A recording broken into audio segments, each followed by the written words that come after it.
आपल्यासोबत बच्चू कडू आहेत।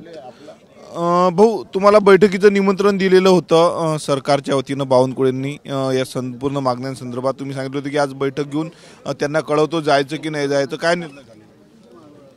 मी आताच फडणवीस साहेबांना आणि बावनकुळेंना मेसेज केला, उद्या इथं लाखो लोक येईल आणि आम्ही तिकडे बैठकीला आलं तर ते कसं संदेश जाईल आणि उद्या एवढे सगळे लोक आल्यानंतर त्यांना कोण हँडल कोण करणार आहे?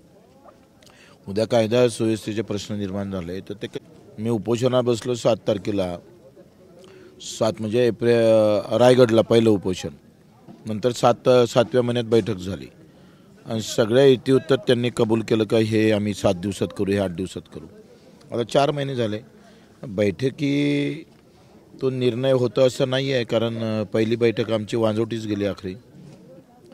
आता मला वाटतं तुम्ही निर्णय घ्या, आम्हाला सांगा, पटला तर आम्ही समजून घेऊन, नाही पटला तर मग आम्ही लढू। जाणार की उद्याच्या बैठकीत? नाही, आता काय स्पष्ट सांगितलं ना, कसं जाणं होणार आहे, जाणं कसं होईल?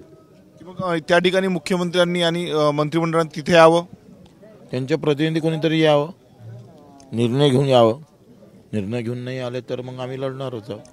एक तर आमचा सातबारा कोरा करा, नाही तर मग पोलिसांना आदेश द्या का आमच्या छताड्यावर बंदुका चालवा, म्हणून गोळ्या चालवा।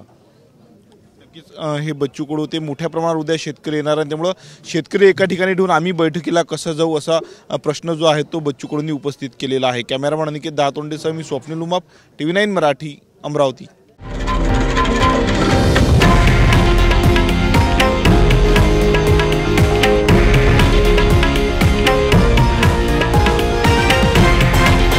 हे आहे देशातील नंबर 1 न्यूज नेटवर्क आणि आपण पाहत आहात TV9 मराठी, एकमेव।